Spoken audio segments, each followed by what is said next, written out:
नमस्कार दोस्तों, मैं हूँ आरती प्रजापति यूट्यूब चैनल पर आप सभी का हार्दिक स्वागत करती हूँ। दोस्तों, हमारे यहाँ यूजीसी नेट फर्स्ट पेपर और सेकंड पेपर साइकोलॉजी की प्रिपरेशन कराई जा रही है। तो हमारे यहाँ साइकोलॉजी में अभी यूनिट 1 चल रहा है और उसकी क्लास 6 है और उसका ये पार्ट 2 है। भारत में शैक्षणिक मनोविज्ञान के बारे में हम बात कर रहे थे। तो आगे हम देखते हैं कि हमने पहले क्या पढ़ा। भारत में जो शैक्षणिक मनोविज्ञान है, किस तरीके से मनोविज्ञान हमारे यहाँ भारत में आया और भारत के जो मनोवैज्ञानिक थे उन्होंने वो कहाँ से प्रशिक्षित हुए थे और उन्होंने भारत में आकर कौन से मनोविज्ञान को अपनाया, उसके बारे में मैंने आपको अगली वीडियो में बता दिया था। तो दोस्तों चलिए, आज का टॉपिक देखने से पहले आपको एक रिक्वेस्ट है, अगर मेरे वीडियोस आपको अच्छे लगते हैं तो उसे लाइक कर दीजिएगा, अपने दोस्तों के साथ शेयर कर दीजिएगा और हाँ, सब्सक्राइब करना ना भूलिएगा। चलिए दोस्तों, देखते हैं आज की क्लास। देखिए दोस्तों, मैंने आपको बताया था कि भारत में जो मनोविज्ञान है, वो जो शैक्षणिक मनोविज्ञान है, उनको हमने 2 भागों में बांटा था। एक था स्वतंत्रता पूर्व युग और दूसरा था स्वतंत्रता के बाद का, यानी कि स्वतंत्रता पश्चात युग। तो हमने आगे के वीडियो में क्या दिखा था कि स्वतंत्रता के पूर्व की युग के बारे में देखा था, यानी कि हमारा देश जब स्वतंत्र हुआ उसके पहले हमारे भारत में मनोविज्ञान की स्थिति किस तरह की थी, उसके बारे में मैंने आपको बताया था। तो चलिए दोस्तों, आज के टॉपिक पर चलते हैं। आज हम देखने वाले हैं कि स्वतंत्रता पश्चात युग, यानी कि स्वतंत्रता के बाद भारत में मनोविज्ञान की क्या स्थिति बनी रही थी। जो मनोवैज्ञानिक थे उन्होंने किस तरीके से मनोविज्ञान को भारत में बढ़ावा दिया था। तो चलिए देखते हैं कि स्वतंत्रता से पूर्व भारत में मनोवैज्ञानिक अनुसंधान ब्रिटिश विश्वविद्यालय से अत्यधिक प्रभावित थे। आपने देखा था कि स्वतंत्रता से पूर्व जो भी मनोवैज्ञानिक थे उन्होंने क्या किया था, जो पाश्चात्य मनोविज्ञान है उनकी जो पद्धतियाँ, पश्चिमी संस्कृति की जो पद्धतियाँ थी मनोविज्ञान की, जो भी वहाँ के जो रिसर्च थे, उन बातों को हमारे भारत में अप्लाई किया हुआ था उन लोगों ने। यानी कि ब्रिटिश विश्वविद्यालय से हमारे जो मनोवैज्ञानिक थे वो ज़्यादा प्रभावित थे। इस अवधि के अधिकांश भारतीय मनोवैज्ञानिक विदेशी विश्वविद्यालय से क्या थे, प्रभावित थे, जो मैंने अभी आपको बताया। इसलिए वो मनोविज्ञान के पश्चिमी सिद्धांतों का पालन करते थे। वो लोग, मान लीजिए जाहिर सी बात है कि अगर आप जिन सिचुएशन में रहते, जहाँ पर रहते, जो भी प्लेस पर रहते, तो वहाँ का जो एटमॉस्फेयर रहेगा वही आपके माइंड पर इफ़ेक्ट करेगा और उसी के अकॉर्डिंग आप कोई कार्य करेंगे, है ना। तो हमारे जो भारत के जो भारतीय मनोवैज्ञानिक थे उन्होंने जो प्रशिक्षण था वो कहाँ से लिया था, वो पश्चिमी संस्कृति से लिए, पश्चिमी देशों से लिया हुआ था। यानी कि ब्रिटिश विश्वविद्यालय से उन्होंने क्या किया था, प्रशिक्षण प्राप्त किया था, या तो फिर उन्होंने विदेशी विश्वविद्यालय जो थे पश्चिमी देशों के, तो वहाँ के विश्वविद्यालय यानी कि यूनिवर्सिटी से उन्होंने प्रशिक्षण प्राप्त किया था। इसीलिए उन्होंने क्या किया कि उन्होंने पश्चिमी सिद्धांतों को अपनाया अपने देश में भी, और उन्हीं पश्चिमी सिद्धांतों का पालन हमारे भारत देश में उन्होंने किया। भारत में हजारों वर्षों से चली आ रही बौद्धिक परंपरा और स्वदेशी प्रणालियों को चुनौती दी गई तथा इसे बदल दिया गया। ठीक है, यहाँ पर क्या हुआ कि भारत में जो बौद्धिक परंपराएं जो हजारों वर्षों से चली आई थी, आपने देखा, आगे मैंने आपको पढ़ाया था भगवत गीता के बारे में, बौद्ध धर्म के बारे में, फिर सूफीवाद के बारे में, फिर श्री अरविंद के समकालित युग के बारे में। तो ये सारी बातें क्या थी, ये सारी बातें मनोविज्ञान से जुड़ी हुई थी, जो हमारी भारतीय परंपराओं के मुताबिक थी और वो मनोविज्ञान का हिस्सा थी, जिससे मानसिक रोगों को दूर किया जाता था। जैसे कि संगीत होता था, योग होते थे, तो हर्बल की जो प्रणालियाँ होती थी, जो आयुर्वेद से मानसिक रोगों को मिटाया जाता था, ये सारी हमारी भारतीय परंपरा की मनोवैज्ञानिक पद्धतियाँ थी। लेकिन क्या हुआ कि जब हमारे भारत में वैज्ञानिक रूप से मनोविज्ञान जब एंटर हुआ, तो वो जो हमारे मनोवैज्ञानिक थे उन्होंने प्रशिक्षण विदेशी विश्वविद्यालयों से लिया हुआ था, इसलिए उन्होंने भी क्या किया कि विदेशी सिद्धांतों को ही उन्होंने अपनाया और यहाँ पर भारत में उन सिद्धांतों को अपनाकर हमारे जो हजारों वर्ष पूर्व की जो मनोवैज्ञानिक पद्धतियाँ थी उसे उन्होंने बदल दी। ओके, मानसिक रोग का इलाज भारतीय इलाज से किया जाता था, परंतु वैज्ञानिक मनोविज्ञान के आगमन से भारतीय पारंपरिक और प्रभावी उपचारों को क्या किया गया, बदल दिया गया। ओके, उसके बाद देखिए कि 1947 में देश की आज़ादी के पश्चात राष्ट्र निर्माण कार्यक्रम के भाग के रूप में सामाजिक विज्ञान को विज्ञान और प्रौद्योगिकी अनुसंधान में एकीकृत करने के लिए सरकार द्वारा कई प्रयास किए गए। अब क्या हुआ, जब हमारा देश आज़ाद हो गया, स्वतंत्र हो गया, अंग्रेज़ों से मुक्त हो गया, उसके बाद की सिचुएशन क्या हुई कि हमारे राष्ट्र का निर्माण करने के लिए जो कार्यक्रम तय किए गए थे उन कार्यक्रम के भाग के रूप में क्या किया गया, जो सामाजिक विज्ञान है उसे क्या किया, विज्ञान और प्रौद्योगिकी जो अनुसंधान यानी कि साइंस और टेक्नोलॉजी का जो रिसर्च था उसमें उसे एकीकृत करने के लिए सरकार द्वारा क्या किए गए, कई प्रयास किए गए। और भारत के जब पहले प्रधानमंत्री जवाहरलाल नेहरू थे वो मनोविज्ञान के एक महान प्रवर्तक थे। तो जो हमारे भारत के सबसे पहले प्रधानमंत्री थे जवाहरलाल नेहरू, वो मनोविज्ञान के क्या थे, एक महान प्रवर्तक थे। तो उन्होंने क्या किया, तो उन्होंने छात्रों को विश्व में कहीं भी जाकर उन्होंने क्या किया कि छात्रों को विश्व में कहीं भी जाकर प्रख्यात जो प्रोफेसर होते हैं, जो जाने माने प्रोफेसर होते हैं, उनसे पढ़ने के लिए प्रोत्साहित करते थे। जो हमारे प्रथम पहले प्रधानमंत्री जवाहरलाल नेहरू थे वो क्या करते थे, उन्होंने कहा छात्र जहाँ भी जाएं, विदेश जाकर पढ़े या फिर हमारे भारत में आकर पढ़े या कुछ भी करे, लेकिन अच्छे जाने माने जो प्रोफेसर होते हैं उनके पास जाकर पढ़े और क्या करें, हमारे राष्ट्र का निर्माण करें। उसके लिए उन्होंने छात्रों को प्रोत्साहित किया। फिर उन्होंने क्या किया, उन्होंने भारत में कुछ मुद्दों पर शोध करने के लिए मनोवैज्ञानिकों को आमंत्रित भी किया। उन्होंने क्या किया कि भारत में कुछ जो मुद्दे थे हमारे भारत के, उन मुद्दों पर शोध करने के लिए, रिसर्च करने के लिए उन्होंने क्या किया, मनोवैज्ञानिकों को आमंत्रित एवं प्रोत्साहित किया। स्वतंत्रता के पश्चात मनोविज्ञान के क्षेत्र में विकास हेतु 1966 में, देखिए भारत स्वतंत्र का जो हमारा देश जब स्वतंत्र हुआ उसके बाद क्या हुआ कि मनोविज्ञान के क्षेत्र में मनोविज्ञान का जो विकास हो उसके हेतु 3 संगठन बनाए गए। ठीक है, ये कौन से संगठन थे, तो 1966 में Indian academy of applied psychology. देखिए इसका नाम, पूरा नाम आपको याद रखना है और ये साल भी आपको याद रखनी है। कब हुई थी, तो 1966 में Indian academy of applied psychology, जिसे IAAP कहा जाता है, तो ये IAAP का संगठन बनाया गया। उसके बाद 1968 में क्या हुआ, Indian association of clinical psychology यानी कि IACP की स्थापना की गई। कब की गई, तो 1968 में। तो IACP का पूरा नाम क्या है, Indian association of clinical psychology, ये भी आपको याद रखना है। उसके बाद 1987, तो 1987 में क्या हुआ कि नेशनल एकेडमी ऑफ साइकोलॉजी, ये बहुत इम्पोर्टेंट है। तो नेशनल एकेडमी ऑफ साइकोलॉजी, जिसे हम NAOP के नाम से जानते हैं, इन 3 संगठनों का निर्माण किया गया। और इन 3 संगठनों का निर्माण करने के बाद इन तीनों में भी जो ये NAOP है,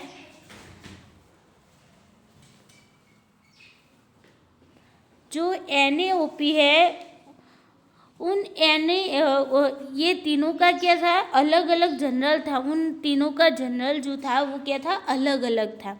फिर भी उनमें से ये जो 1987 में जो नेशनल एकेडमी ऑफ साइकोलॉजी बना NAOP, तो NAOP द्वारा international union of psychological science यानी कि IUPSYS ओके, इसे आपको याद रखना है। अगर आपको इसका फुल फॉर्म पूछा जाए IUPSYS का, तो आपको लिखना है आई का मतलब होगा इंटरनेशनल, यू का मतलब होगा यूनियन ऑफ, PSY का मतलब होगा साइकोलॉजिकल। ये 3 वर्ड्स एक हो जाएंगे, साइकोलॉजिकल, और फिर लास्ट में जो एस है कैपिटल में उसका मतलब होगा साइंस। यानी कि इंटरनेशनल यूनियन साइकोलॉजिकल साइंस में भारत का प्रतिनिधित्व किया जाता है। देखिए किसके द्वारा किया जाता है, तो देखिए international union of psychological science जो संस्था है उसमें भारत का प्रतिनिधित्व NAOP द्वारा किया जाता है। NAOP का आपको पूरा नाम याद रखना है, national academy of psychology. Okay, तो ये NAOP है, उनके द्वारा international union of psychological science में भारत का प्रतिनिधित्व किया जाता है। उसके बाद देखते हैं दोस्तों, तो इसके बाद क्या हुआ,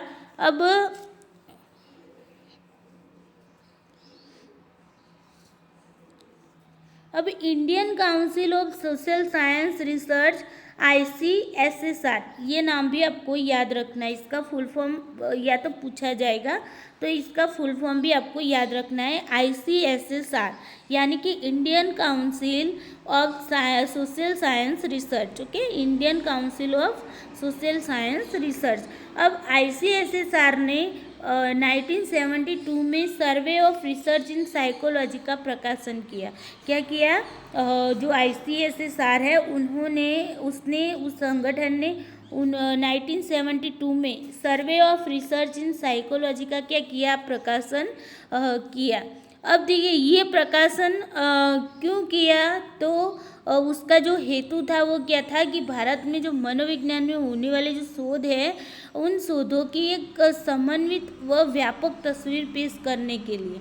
ओके, तो भारत में जो शोध हो रहे हैं उन शोधों की एक व्यापक तस्वीर पेश करने के लिए Indian council of social science research ने 1972 में survey of research in psychology का प्रकाशन किया, जिसके अनुसार वर्ष 1950 से लेकर 1970 तक, 1950 से 1970 तक में हुए कुल शोध प्रकाशनों में, देखिए ये जो 1950 से लेकर 1970 तक में जितने भी शोध हुए हैं, जितने भी रिसर्च प्रकाशित हुए थे, उन शोध प्रकाशनों में 64% जो शोध थे वो 4 क्षेत्रों में हुए थे। कितने क्षेत्रों में हुए थे, 4 क्षेत्रों में। वो कौन कौन से थे, तो आपको याद रखने हैं, नैदानिक मनोविज्ञान, व्यक्तित्व मनोविज्ञान, समाज मनोविज्ञान और प्रयोगात्मक मनोविज्ञान। ये 4 क्षेत्रों थे। उनमें सबसे ज़्यादा यानी कि 64% शोध हुए थे। कब हुए थे, तो 1950 से लेकर 1970 तक इन 4 जो क्षेत्र है उनमें सबसे ज़्यादा शोध हुए थे, यानी कि रिसर्च प्रकाशित हुए थे। ओके, उसके बाद देखते हैं, उसी में 36% जो शोध थे, तो 36% जो शोध थे वो 6 क्षेत्रों में हुए थे। कितने क्षेत्रों में, 6 क्षेत्रों में। वो कौन कौन से थे, तो औद्योगिक मनोविज्ञान, शिक्षा मनोविज्ञान, विधि प्रणाली एवं शोध तकनीकी, सैनिक मनोविज्ञान, विकासात्मक मनोविज्ञान और दैहिक एवं तुलनात्मक मनोविज्ञान। ये जो 6 क्षेत्र थे उनमें 36% रिसर्च वहाँ पर हुए थे। तो ये एक सर्वे किया हुआ था। उस सर्वे में ये जानने को मिला, क्या जानने को मिला, तो 64% जो शोध थे वो 4 क्षेत्रों में हुए थे। सबसे ज़्यादा हुए थे वो थे नैदानिक, व्यक्तित्व, समाज और प्रयोगात्मक मनोविज्ञान। ये चारों क्षेत्र आपको याद रखने हैं। और बाकी ये जो 36% जो रिसर्च थे वो इन 6 क्षेत्रों में हुए थे। वो कौन कौन से थे, औद्योगिक मनोविज्ञान, शिक्षा मनोविज्ञान, विधि प्रणाली एवं शोध तकनीकी, सैनिक मनोविज्ञान, विकासात्मक मनोविज्ञान और दैहिक एवं तुलनात्मक मनोविज्ञान। इन 6 क्षेत्रों में 36% शोध हुए थे। उसके बाद देखते हैं तो भारतीय मनोवैज्ञानिकों की सक्रियता 5 महत्वपूर्ण क्षेत्रों में अधिक रही है। हमारे जो भारतीय मनोवैज्ञानिक है, भारतीय मनोवैज्ञानिकों की जो सक्रियता है, जिन क्षेत्रों में उन्होंने शोध ज़्यादा किए हैं, उनका जो रस रुचि रहा है वो 5 क्षेत्रों में अधिक रहा है। वो कौन कौन से है? तो नैदानिक मनोविज्ञान, व्यक्तित्व का मनोविज्ञान, समाज मनोविज्ञान, प्रयोगात्मक मनोविज्ञान और औद्योगिक मनोविज्ञान। ये जो 5 मनोविज्ञान हैं, ये पांचों मनोविज्ञान के क्षेत्रों में हमारे जो भारतीय मनोवैज्ञानिक है उनकी सक्रियता ज़्यादा दिखने को मिल रही है। अब देखते हैं दोस्तों, अब क्या होता है कि 1970 का जो दशक था, 1970 का दशक, ये बात हुई, हमने जो बात की वो 1950 से लेकर 1970 तक की बात की। अब 1970 का दशक आ गया, तो उसमें क्या हुआ कि सामाजिक मुद्दों को संबोधित करने की ओर कदम निकाले गए, यानी कि जो राजकीय एवं सामाजिक व्यवस्था थी उनमें प्रासंगिक परिवर्तन यहाँ पर 1970 के दशक में देखने को मिली। और उसमें क्या हुआ कि जो शैक्षणिक व्यवस्था थी उसे सुदृढ़ करने के लिए उसके जो उद्देश्य हैं, उस उद्देश्य से उन्होंने क्या किया, सरकारी सहायता से शैक्षिक संस्थानों की स्थापना की गई, यानी कि शैक्षिक संस्थानों की स्थापना की गई। और उसका उद्देश्य क्या था? शैक्षणिक व्यवस्था को सुदृढ़ करना। अब भारत में मनोविज्ञान की जो नई पहचान की खोज के कारण चतुर्थ चरण के रूप में 1907 के जो अंतिम दशक था उसमें क्या हुआ, देशज मनोविज्ञान का उद्भव हुआ। क्या हुआ? देशज मनोविज्ञान का उद्भव हुआ। देखिए ये बहुत इम्पोर्टेंट बात है कि देशज मनोविज्ञान का उद्भव कब हुआ, तो 1970 के दशक के अंतिम चरण में देशज मनोविज्ञान का क्या हुआ, उदय हुआ। अब देशज मनोविज्ञान का मतलब क्या होता है कि अपने देश के जो मनोविज्ञान है, अपने देश का जो मनोविज्ञान है उसे अपनाना। अब तक हम क्या कर रहे थे? अब तक हम पाश्चात्य संस्कृति के जो पश्चिमी देशों का जो मनोविज्ञान था उसे हम अपना रहे थे, लेकिन 1970 के अंतिम चरण में क्या हुआ, देशज मनोविज्ञान का उद्भव हुआ। यानी कि हमारे भारत में जो पहले भारतीय परंपरा के अनुरूप जो मनोविज्ञान था, उन मनोविज्ञान को अपनाने के लिए एक कदम आगे बढ़ाया गया।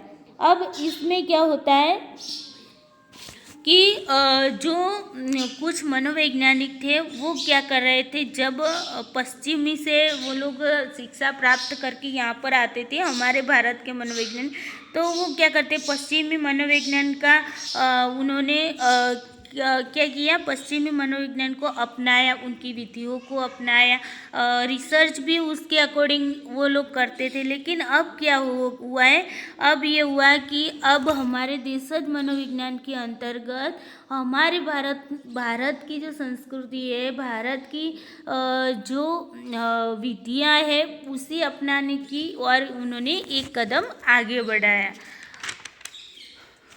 उसके बाद क्या होता है, अब यहाँ पर कुछ बातें इम्पोर्टेंट थी, वो थी कि 1970 का जो दशक था उसमें 2 आंदोलन हुए।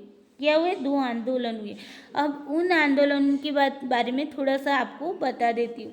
तो देखिए यहाँ पर क्या होता है कि नक्सल आंदोलन में क्या हुआ था कि नक्सल आंदोलन कम्युनिस्ट क्रांतिकारियों का उस आंदोलन का अनौपचारिक नाम है, जो भारतीय कम्युनिस्ट आंदोलन के फलस्वरूप उत्पन्न हुआ था। क्या हुआ था?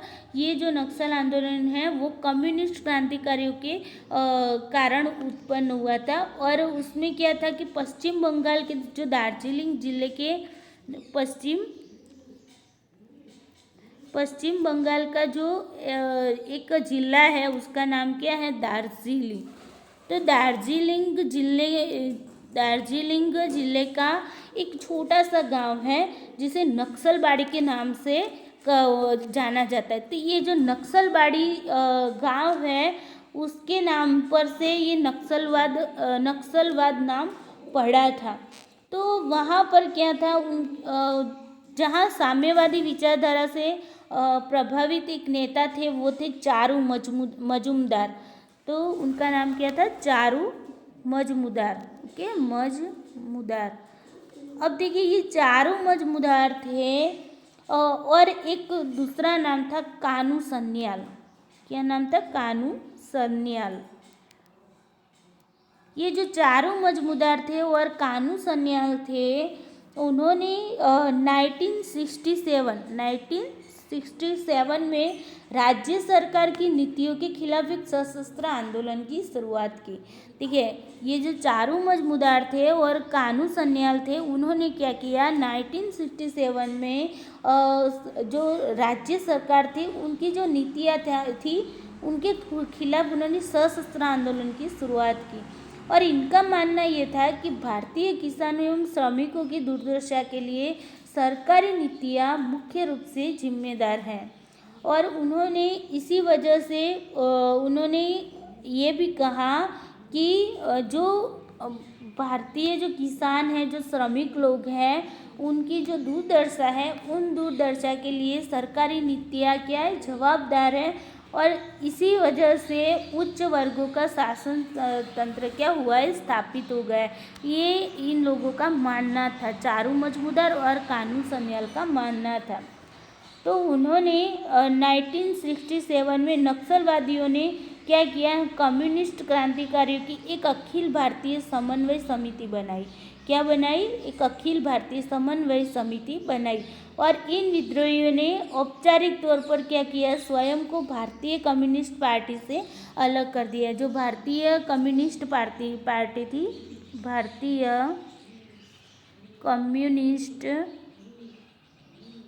कम्युनिस्ट पार्टी थी, उस पार्टी से उन्होंने क्या किया? अपने आप को अलग कर दिया और सरकार के खिलाफ भूमिगत होकर सशस्त्र लड़ाई छेड़ी। क्या हुई? भूमिगत होकर सरकार के पास भूमिगत होकर उन्होंने शस्त्रों के साथ उन्होंने शस्त्रों के साथ उन्होंने क्या किया? लड़ाई छेड़ दी। अब क्या हुआ? नक्सलवादी समर्थक लोकतांत्रिक प्रक्रिया पर भरोसा नहीं करते थे।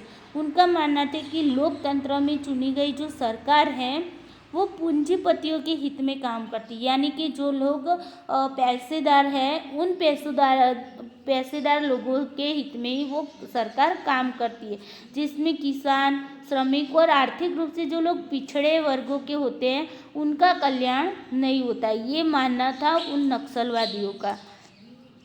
और नक्सली समस्या की शुरुआत भले राजनीतिक सत्ता के खिलाफ उठा एक सामाजिक आंदोलन था, जिसमें क्या हुआ? सर्वहारा वर्ग के हितों पर विशेष ध्यान दिया गया था। परंतु धीरे धीरे इसका स्वरूप एवं उद्देश्य दोनों बदल गए और आज भी हिंसक नक्सली समस्या सरकार के समक्ष गंभीर चुनौती बन गई है। आपने देखा होगा कई बार न्यूज़पेपर में या फिर न्यूज़ चैनल पर दिखाया जाता है कि नक्सलवादियों ने हमला किया, तो वो नक्सलवादियों हमला होने के पीछे ये जो नक्सल आंदोलन था, वो ज़्यादा जिम्मेदार ठहराया गया है। तो 1970 के दशक में एक ये आंदोलन हुआ और उसके बाद हुआ जेपी आंदोलन। अब जेपी आंदोलन क्या था?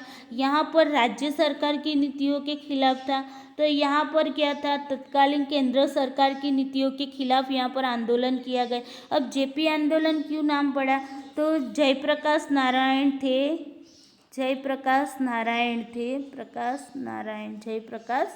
नारायण। तो जयप्रकाश नारायण के नाम से जय का जे और प्रकाश का पी, यानी कि जेपी आंदोलन इन्हीं के नाम से शुरू हुआ था। अब इनमें क्या था इस आंदोलन में? तो इस आंदोलन में ये था कि जो तत्कालीन केंद्र सरकार थी, उसके जो वड़ा प्रधान थे, वो थी माननीय इंदिरा गांधी। तो इंदिरा गांधी के समय में उन्होंने क्या किया? सरकार की नीतियों के खिलाफ 1974 में एक आंदोलन की शुरुआत की और उन्होंने इन जो नीतियों है उनके खिलाफ उन्होंने एक आंदोलन जारी किया। और इस आंदोलन में उन्होंने क्या किया? तो 5 जून 1974 विशाल सभा में जेपी ने पहली बार संपूर्ण क्रांति का उच्चारण किया। उन्होंने क्या किया, जेपी ने यानी कि जयप्रकाश नारायण ने क्या किया, 5 जून 1974 में, तो उन्होंने एक विशाल सभा जब हुई थी, उस सभा में उन्होंने क्या किया, पहली बार संपूर्ण क्रांति का उच्चारण किया। उन्होंने पटना के ऐतिहासिक गांधी मैदान में उत्साहित जो भीड़ थी, उन भीड़ के समक्ष देश में फैली अव्यवस्था, प्रशासनिक भ्रष्टाचार, महंगाई, बेरोजगारी के खिलाफ व्यापक स्तर पर उन्होंने क्या किया, संपूर्ण क्रांति की शुरुआत की। उन्होंने घोषणा की कि भ्रष्टाचार मिटाना चाहिए, बेरोजगारी दूर करनी चाहिए, शिक्षा को आधुनिक बनाना चाहिए। ऐसी चीज़ें उन्होंने ऐसी चीज़ों की उन्होंने क्या की, घोषणा की। और जो वर्तमान व्यवस्था में पूरी नहीं हो सकती है, यह तभी संभव है जब क्या होता है, पूरी व्यवस्था को बदल दिया जाए। उन्होंने ये कहा कि पूरी व्यवस्था को बदल दिया जाएगा, तभी ये भ्रष्टाचार मिटेगा, बेरोजगारी दूर होगी, शिक्षा को आधुनिक बनाया जाएगा। और इसके लिए, इस संपूर्ण व्यवस्था को बदलने के लिए उन्होंने क्या किया, संपूर्ण क्रांति को आवश्यक माना। लोकनायक जयप्रकाश नारायण ने कहा था कि संपूर्ण क्रांति में 7 क्रांतियाँ विशिष्ट रूप से शामिल हैं। अब देखिए, जयप्रकाश नारायण ने 7 क्रांतियों को, जयप्रकाश नारायण, ओके, तो जयप्रकाश नारायण ने 7 क्रांतियों को महत्वपूर्ण उन्होंने बताया। वो 7 क्रांतियाँ कौन सी थी, तो पहली थी राजनैतिक क्रांति, उसके बाद उन्होंने बताया आर्थिक, उसके बाद बताया सामाजिक के बाद उन्होंने बताया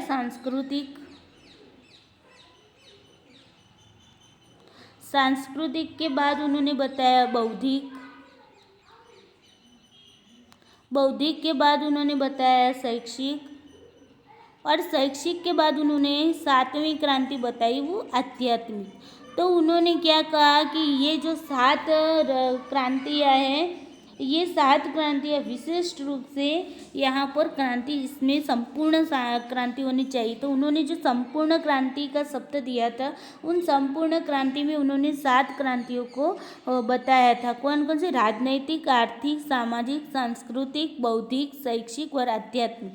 इन 7 क्रांतियों में क्या होना चाहिए, 7 में संपूर्ण क्रांति होनी चाहिए, यानी कि संपूर्ण व्यवस्था को यहाँ पर क्या किया जाना चाहिए, बदल दिया जाना चाहिए। और उन्होंने आंदोलन के दौरान उन्होंने सामाजिक भेदभाव को दूर करने तथा जो दहेज प्रथा चल रही थी, उनके खिलाफ लोगों को क्या किया, प्रेरित किया, यानी कि दहेज प्रथा के खिलाफ लोगों को प्रेरित किया। और सामाजिक जो भेदभाव चल रहे थे, उसे दूर करने के लिए भी लोगों को प्रेरित किया। ये जो जेपी आंदोलन की बढ़ती लोकप्रियता एवं मिल रहे जन समर्थन से क्या हुआ, तत्कालीन केंद्र सरकार घबरा गई और अपनी सत्ता हाथ से निकलती देखकर तत्कालीन प्रधानमंत्री जो इंदिरा गांधी के निर्देश पर क्या हुआ, तो उन्होंने निर्देश किया। और 25 जून 25 जून 1975 में क्या हुआ, आपातकाल की घोषणा की गई। क्या की गई, आपातकाल की घोषणा की गई। अब आपातकाल की जो घोषणा थी, वो 21 महीने तक चली। कितने महीने तक, 21 महीने तक ये आपातकाल की जो घोषणा थी वो चली। और जो विपक्षी नेताओं थे, उनको गिरफ्तार कर क्या किया गया, जेल में बंद कर दिया गया, और मीडिया को भी प्रतिबंधित कर दिया गया और सेंसरशिप लगा दी गई। तो इस तरीके से ये जो जेपी आंदोलन था, वो क्या था, जेपी आंदोलन हमारे जो तत्कालीन केंद्र सरकार थी, उसके नीतियों के खिलाफ ये आंदोलन हुआ था। और जयप्रकाश नारायण ने जो 21 महीने का जो आपातकाल घोषणा किया था, उसे और जो 21 मार्च 1976 में इसे हटा दिया गया और इसी दिन को 21 मार्च 1976 के जो दिन थे उस दिन को जयप्रकाश नारायण ने क्या कहा, भारतीय इतिहास का काला दिन कहकर संबोधित किया था।